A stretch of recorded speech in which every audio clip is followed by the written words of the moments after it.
That's baseball. Sneakers and Cleats, the podcast.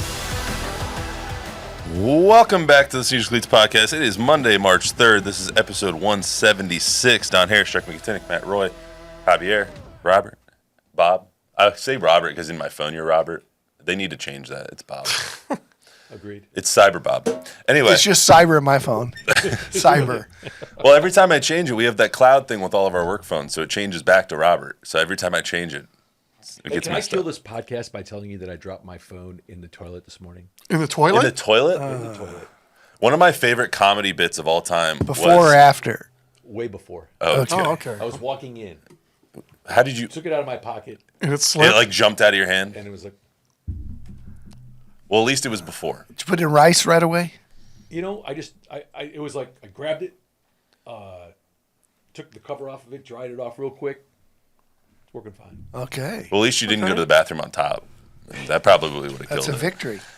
One of my favorite comedy bits of all time, since we're already on this topic, is Dane Cook. I think it was Vicious Circle. Dane Cook. Dane Cook, back in the early 2007 maybe is when this one came out. He did this story or this comedy bit or routine about how he dropped his phone and it landed in the toilet and one singular drop splashed up into his eye. It was one of my favorite One in a comedy. million shots. Yeah, he's like, I couldn't do this again if everyone here pulled their money together and said, do this again. I could never do this again. So it was one of my favorites. Visine. Anyway, Don, you're in Phoenix this weekend. How's Phoenix? It was beautiful. Gorgeous. Saw a spring training game. Shout out to the Little Wrigley there at Sloan Park where they bring in real Chicago food, man. I love Had Phoenix.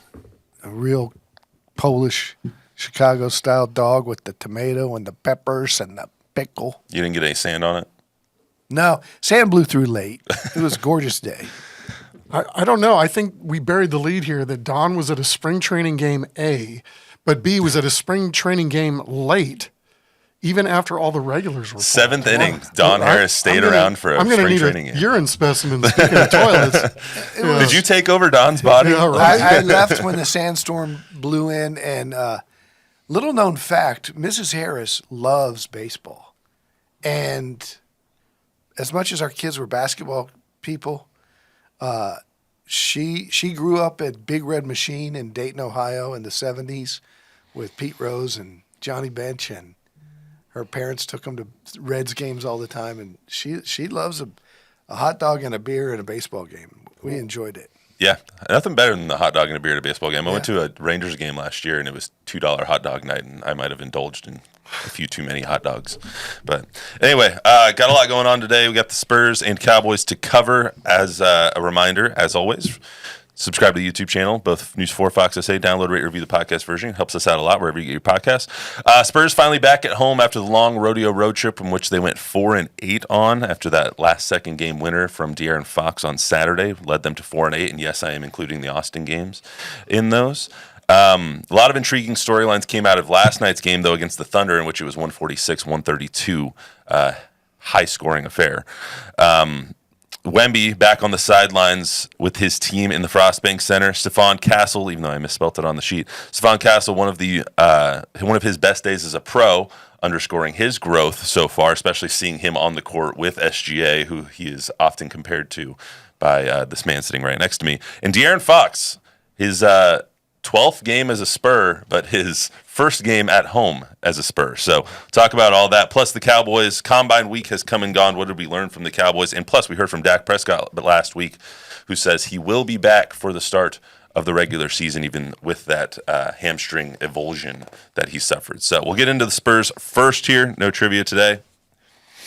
So like I said, the Spurs lost to the Thunder 146-132. First home game after the rodeo road trip. This is February 1st was the last time they were at home. I was at that game. That was the game winner from Bam Adebayo against the Heat, 105-103. So Spurs beat the Grizzlies on a De'Aaron Fox elbow jumper with 1.6 to go on Saturday. Second night of a back-to-back. A lot of you would expect them to come out tired in a back-to-back game, but since it was the first game at home, plus you had Wemby on the sidelines, it seemed like the first half, a lot of energy, 16 threes in the first half. which is a high for the Spurs this Yeah, season. 77 points. 2 nights in a row in the first half. 149 points combined between the two teams in the first half. So, Chuck, I mean, first half was kind of crazy. Yeah, it was. It was a lot of fun watching, too. And it was like, what has gotten into these guys the way they're playing? I mean, I think, that first half showed that they figured out how to play with the smaller lineup, and it was kind of fun watching them run up and down with, hands down, the best team in the West. And, I think they made a really good accounting for themselves. Overall in that game, I just think at the end, it's one team is really, really good, and one team is still trying to figure it out. Yeah, when the ball goes in, right, that's the difference for the Spurs. They have not been a good three-point shooting team the last 5 years, and they don't have great snipers. But if you can make 16 threes in a half.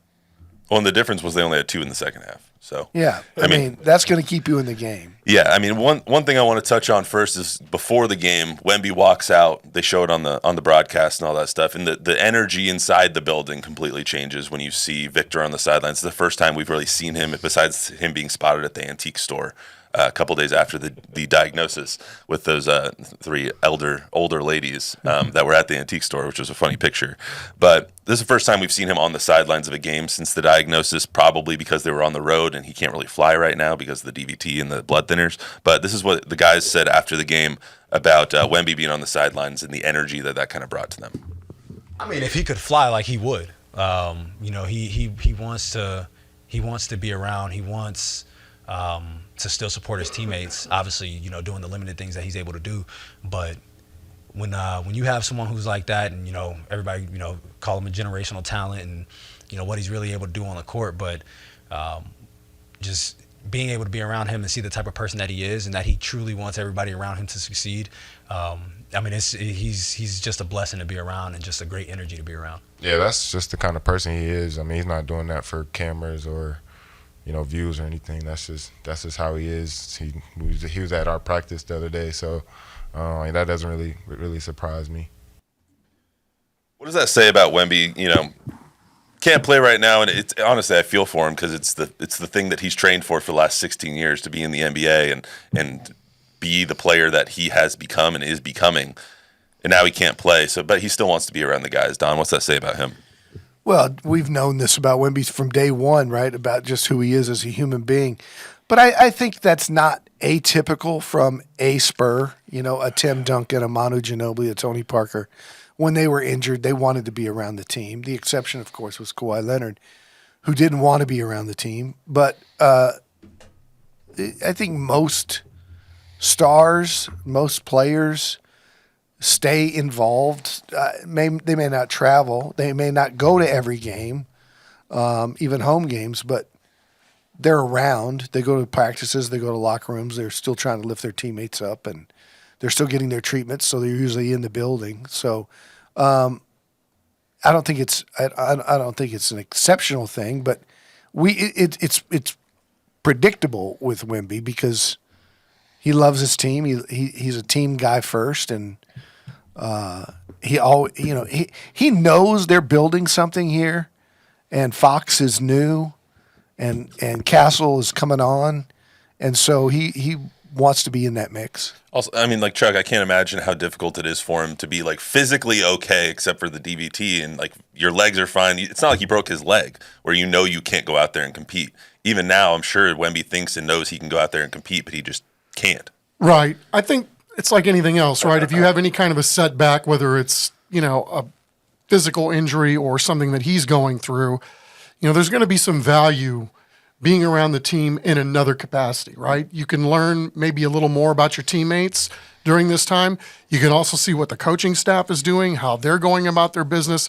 I mean, this is going to be, I think, a valuable time for him to see how things are run, how things are going, how teammates interact with each other while you're just sitting there and that's all you can do and observe.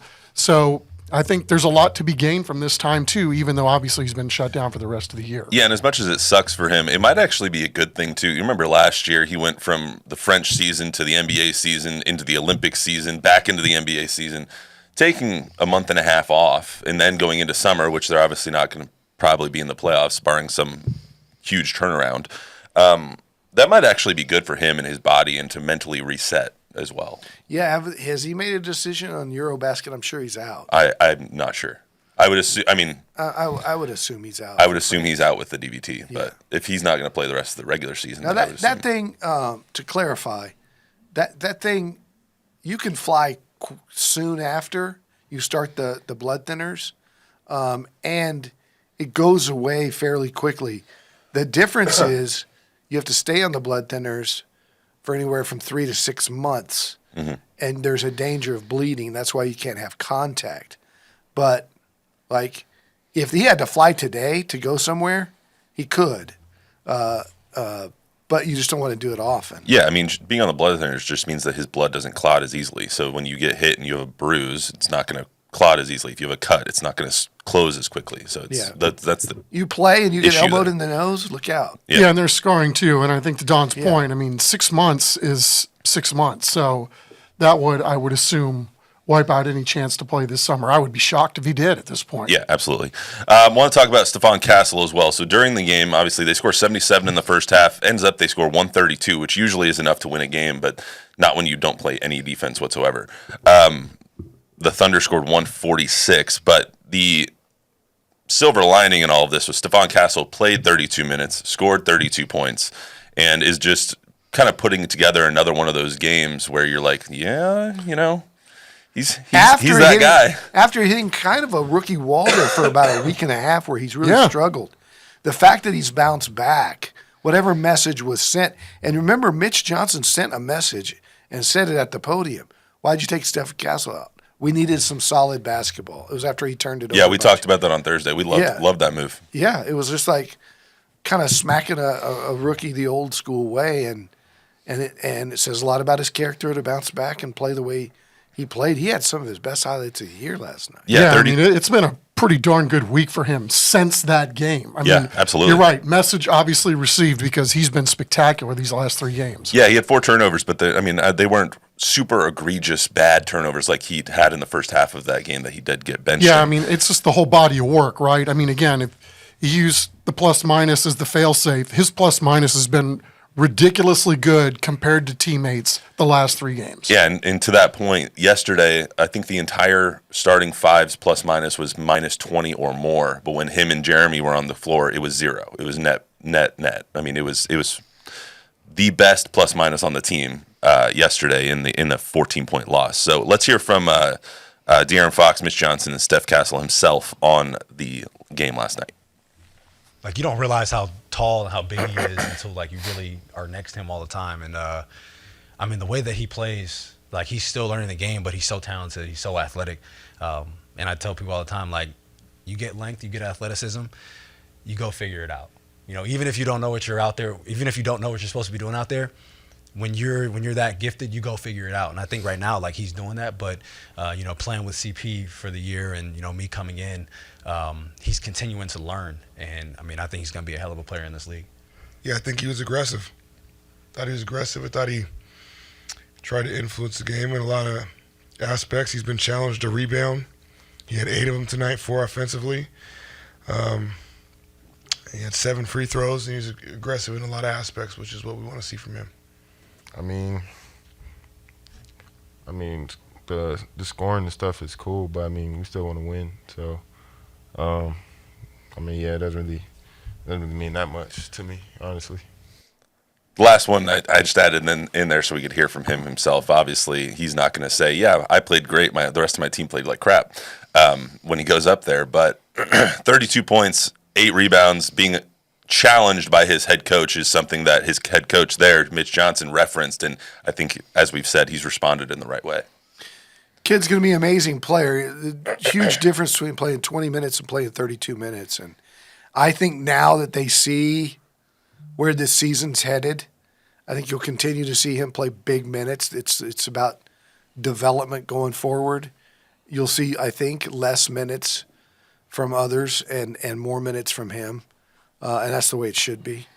Yeah, and obviously they want to win, but it was a sight to behold seeing him on the court with SGA at the same time because they're very similar. He's a little bit taller and a little bit longer, a little bit bigger in general, just stature-wise than SGA is, but you've noted multiple times throughout this rookie year that they play similarly and have that same kind of potential. I think SGA is his ceiling, right? Like Yeah. that's who he should pattern his game after, work in the summer on that mid-range that SGA has, that court awareness. That's who he could be if he continues to improve. Which is he's going to be the MVP this year, so quite the high ceiling for Stephon Yeah, Castle. I mean, I don't know that he can be a league MVP, but he's going to be. I think he's a 8-time All-Star, and I think he's Rookie of the Year. It's going to be hard to get MVP when you have Wemby on your team. It's almost like Shaq and Kobe back in the early 2000s. It's like, who's the MVP? Just pick, you know.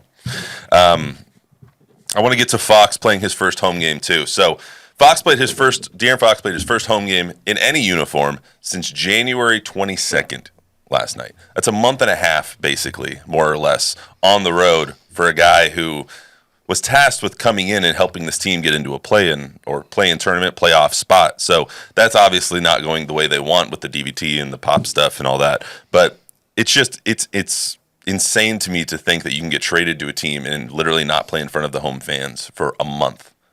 A month.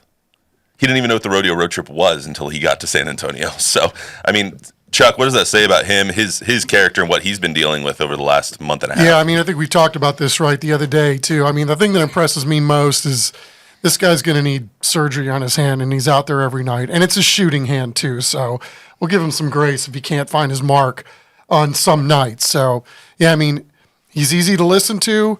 He seems like a team guy first, and I'm pretty sure Spurs fans are glad he's here. This is what De'Aaron Fox said about playing his first time in the Frostbank Center last night. Night aside, have you been able to process your last month yet?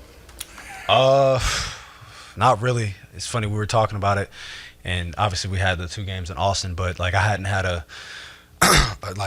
home game in a home arena since January 22nd. This was my first time. So it was definitely good to do this and be able to get that first one under your belt. Obviously, we wish that we came out with a win. But like I said, offensively, I think we were really good throughout the game. But as a team, we have to be better defensively. Don, overall, over the last month or so, how do you think he's adjusted to being a Spur and not playing home games? How do you think the team's adjusted to him? Oh, terrific. This guy's a pro's pro. He's 8 years in. I think the fact that he's come in and adjusted to life with Chris Paul has been great. And I think tip of the cap to Chris Paul for encouraging De'Aaron to be the man, to take the clutch shots, to take the game winners. Paul's been fantastic in kind of mentoring him. Not that he needs it. I mean, this guy's a former All-Star and an 8-year pro, but he's – I think when Paul and Barnes exit over the next couple of years and you see De'Aaron Fox, Wemby, Castle move forward into that new era, I think this guy's going to be your captain. I mean, Wemby's going to be your best player. But the maturity that this guy has, I think he's got, 5, 6, 7 good years left. And he's a closer. I mean, the shot the other night in Memphis just like the one in Charlotte, Atlanta. He's not afraid of the moment. He's a big-time player. He's smart. He knows all the X's and O's. Just more and more, every day more impressed with him. You mentioned Harrison and CP3. Do you think that now with De'Aaron here, with Wemby coming back next year, with Stephon Castle's emergence, with Devin Vassell's playing the way that he's played, that CP3 has kind of is expendable at this point? Because I know the conversation 2 months ago was we would love to have CP3 back, but that was before we got De'Aaron Fox on the team. So I don't know if he has a place on the roster anymore, despite how great he's been for the team. I don't know. It depends on the price tag, right? He's in his and last role, year, right? It depends on the role because he wants to hoop. That's what he said. Well, he wanted to come into this season, and he has. Yeah, he's played very well. But going forward, maybe he wants to hang on one more in a mentorship role and be the backup point guard. Who else do they have? Blake Wesley, well, Steph. Ideally, Steph's going to be your starting 2. Okay, well then De'Aaron Fox ideally is your 1. Yeah. So back up Fox.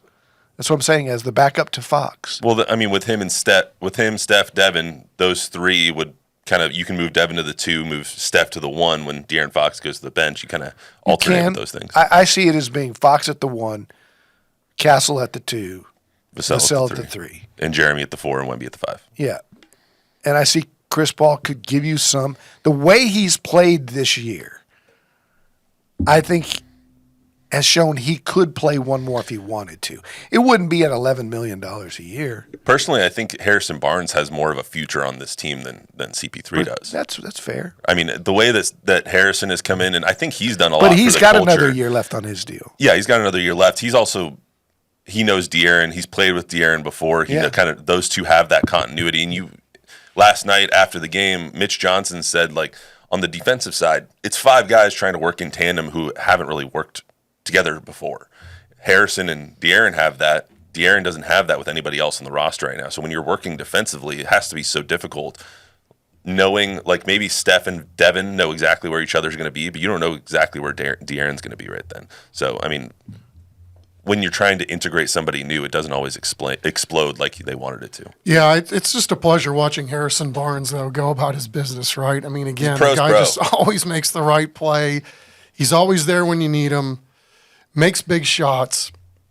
It's been a pleasure watching both of these veteran guys do their thing. And I think the Spurs will know, and even Chris Paul will probably know too, if his value next year is going to be needed like it was needed this year. Yeah, agreed. Harrison is just, I can't say enough good things about Me what too. Harrison Barnes has done on this team and just done for the community. He just donated $250,000 to Alamo College last week. He's so a stud. He is. He's just a pro's He's a pro. stud. He's been the pickup of those two guys, no matter how this season ends, has been a success.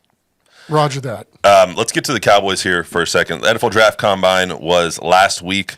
I want to talk about what we kind of learned. We heard from Brian Schottenheimer for the first time since his introductory press conference. Touched on a couple of things. The most interesting thing that I heard was he touched on the free agency aspect a little bit, kind of the same thing Stephen Jones talked about at the beginning of the week, Chuck. The 3 guys in my head that they have to categorize as 1A free agents are Osa Odigizua, Jordan Lewis, Rico Dowdle. This is what Brian Schottenheimer said about those 3 guys. We know them, right? We've got history with them. We've developed those guys. We understand their strengths, their weaknesses, what they bring to the table from a culture standpoint. So it's a very competitive business. It's a very competitive time of year. There's incredible dialogue going on all day, every day here in Indianapolis. I've learned that. That's the exciting part about this time of year is you really are competing with these other teams that want to come in and acquire your players. And we're going to make it very tough to let those guys leave. It does seem like they've had a lot of conversations at the Combine, especially when you see that Jerry Jones canceled his on-bus media availability because of the meetings that were, I guess, overscheduled for him. But when you hear Shoddy talk about those free agents, those are the 3 guys out of their 22 that they probably want to re-sign the most. I just don't know if any of them are going to be priced out. However, the Combine is a really good time to talk to all of those agents. Indeed. I mean, we've had this conversation before about all these guys, right? I mean, when you got your star players and it's time to get paid, it's like, do you want Osa Odigizua back on your team? Of course you do, right? Especially as thin as you are right now as we stand here today at his position and along the defensive line in general. But if it's going to take franchising him for 1 year at $21 million or a long-term deal that's going to be exponentially more than that, man, that's a lot of dough to wrap up on one guy. Is he worth that kind of money in the salary cap era? I don't know. That's for somebody else to be able to decide. But, yeah, I mean, all things being equal, money aside, for sure, I like your list. I mean, it's got to be Osa first, Jordan Lewis second, and for sure Rico Dowdle third, in my opinion. I mean, Jordan Lewis is a dog. And when healthy, and he has been really good the last couple of years, underpaid because of who they got ahead of him, but he's the kind of guy you need in the locker room, and there are intangibles there that, you know, I know resonate more than just his position group. Yeah, Man, and he you makes need plays, man. He you need a makes slot plays. you need a slot corner, and he's the slot corner. Like De'Aaron or Deron Bland, Trayvon Diggs are your outside guys. If either of them can ever stay healthy and play together, that would be great. If you could get all 3 of them on the field, that would be that'd be one of the best DB rooms in the country. But you never know, and having Jordan Lewis be able to fill in with a Carson on the back end would be good for them. The other interesting thing that I heard was the Shoddy kind of talked about being on the job and his on the job training, how he's kind of learning as he goes, and how this month has been a lot different for him than previous off seasons. So let's hear that real quick.